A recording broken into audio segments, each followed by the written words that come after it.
ಕಳೆದ ಹಲವು ವರ್ಷಗಳಿಂದ ನೆನೆಗುದಿಗೆ ಬಿದ್ದು ಹತ್ತಾರು ಅಪಘಾತ, ಹಲವು ಜೀವ ಬಲಿ, ವಿವಿಧ ಸಂಘಟನೆಗಳ ಪ್ರತಿಭಟನೆಗೆ ಕಾರಣವಾದ ಉಡುಪಿ ಮಣಿಪಾಲ ರಾಷ್ಟ್ರೀಯ ಹೆದ್ದಾರಿ 169A Indrali railway over bridge ಕೊನೆಗೂ ಕಾಮಗಾರಿ ಪೂರ್ಣಗೊಂಡು ಉದ್ಘಾಟನೆಗೊಂಡಿತು.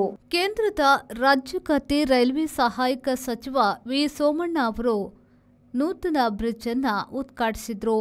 ಇದೇ ವೇಳೆ ಮಾತನಾಡಿದ ಸಚಿವರು, ರಾಜ್ಯಕ್ಕೆ 1.76 ಲಕ್ಷ ಕೋಟಿ ಅನುದಾನವನ್ನು ನೀಡಲಾಗಿದೆ. ಕೇಂದ್ರ 330 ವಸ್ತುಗಳ ಮೇಲೆ ಜಿಎಸ್ಟಿ ಕಡಿತ ಮಾಡಿದೆ.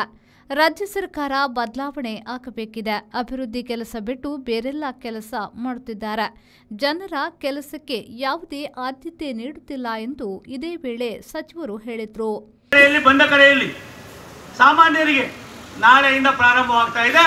ಈ ಜಿಎಸ್ಟಿ ಕಡಿಮೆ ಮಾಡಿರೋದ್ರಿಂದ ಹಾಲಿನ ಬೆಲೆ ಇರ್ಬೋದು, ಅಕ್ಕಿ ಬೆಲೆ ಇರ್ಬೋದು, ಎಲ್ಲ ಸಾಮಾನ್ಯ ಜನರಿಗೆ ಬೇಕಾಗಿರ್ತಕ್ಕಂಥ ಸಾಮಗ್ರಿಗಳೇನಿದೆ, ನನ್ನ ತಾಯಂದಿರಿಗೆ ಬೇಕಾಗಿರ್ತಕ್ಕಂಥ ಸಾಮಗ್ರಿಗಳೇನಿದೆ, ಪ್ರತಿಯೊಂದರಲ್ಲೂ ಕೂಡ ಒಂದಲ್ಲ, ಎರಡಲ್ಲ, ಮೂರಲ್ಲ, 10 ಚಿಂತನೆಗಳನ್ನು ಮಾಡಿ ವಿಶ್ವದ ಭೂಪಟದಲ್ಲಿ ಯಾವುದಾದ್ರೂ ಒಂದು ದೇಶ, ಆ ದೇಶದಲ್ಲಿ ಬರ್ತಕ್ಕಂಥ ರಾಜ್ಯಗಳ ಆ ಎಲ್ಲ ರಾಜ್ಯಗಳನ್ನು ಕೂಡ ಮನವರಿಕೆ ಮಾಡಿ ಅವರ ಮನಸ್ಸನ್ನು ಗೆದ್ದು ಏನಿವತ್ತು ಕೊಟ್ಟಿರ್ತಕ್ಕಂಥ ಜಿಎಸ್ಟಿ ಇದೆ, ಇದು ನಿಜವಾಗ್ಲೂ ಕೂಡ ಒಂದು ಅಮೂಲಾಗ್ರ ಬದಲಾವಣೆಗೆ ದೇಶವನ್ನು ಮುನ್ನಡೆಸ್ತಕ್ಕಂಥದಕ್ಕೆ, ದೇಶದ ಅಭಿವೃದ್ಧಿಯಲ್ಲಿ ಮುಂದೆ ಸಾಮಾನ್ಯ ಜನರು ಕೂಡ ಸೇರ್ಬೋದು ಅನ್ನೋದಕ್ಕೆ ಸನ್ಮಾನ್ಯ ನರೇಂದ್ರ ಮೋದಿಜಿಯವರ ಈ ಒಂದು ತೀರ್ಮಾನ ವಿಶ್ವವೇ ಎಲ್ಲೋ ಒಂದು ಕಡೆ ಆನಂದವನ್ನು ಪಡ್ತಕ್ಕಂಥ ಸಂಬಂಧವಾಗಿದೆ.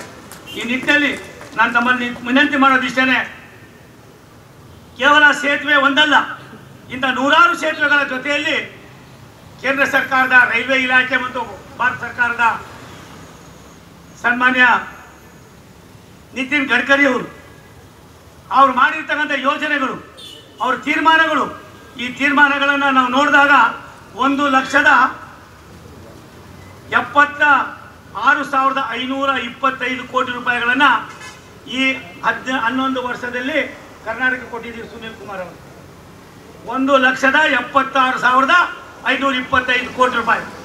UPA ಗೌರ್ಮೆಂಟ್ನಲ್ಲಿ 50 ವರ್ಷವೂ ಕೂಡ ಇತ್ತೊಳಗೆ ಅರ್ಧ ಅಲ್ಲ 25% ಕೂಡ ಕೊಡದೇ ಇರ್ತಕ್ಕಂಥ ಈ ಉದಾಹರಣೆಗಳನ್ನು ಕೂಡ ನಾನು ತಂದಿದ್ದೇನೆ. ಯಾರಾದರೂ ಚರ್ಚೆ ಮಾಡೋದಿದ್ರೆ ಮತ್ತೊಂದು ದಿನ ಕರೆದ್ರೆ ನಾನು ಉಡುಪಿಗಾರು ಬರ್ತೀನಿ, ಬೆಂಗಳೂರಿಗಾರು ಬರ್ತೀನಿ, ಎಲ್ಲಿ ಬೇಕಾದ್ರೂ ಚರ್ಚೆ ಮಾಡೋಣ. ಎಲ್ಲದರ ಜೊತೆಯಲ್ಲಿ ಇವತ್ತು ಈಗಾಗಲೇ ಏನು ಕೇವಲ 6,000 ಕಿಲೋಮೀಟರ್ ಇತ್ತು ಕರ್ನಾಟಕದಲ್ಲಿ ನಮ್ಮ ರಾಷ್ಟ್ರೀಯ ಹೆದ್ದಾರಿ.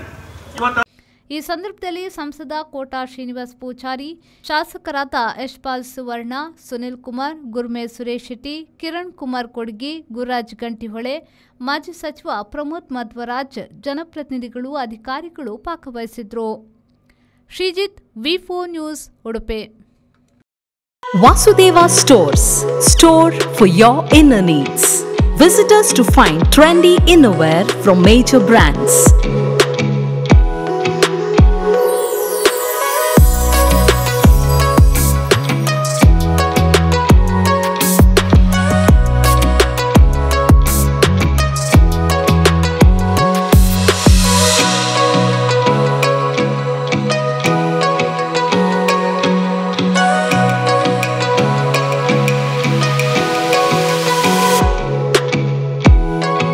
Visit Vasudeva Stores, ground floor, Ideal Towers, near Sharavu Ganapati Temple, Mangaluru.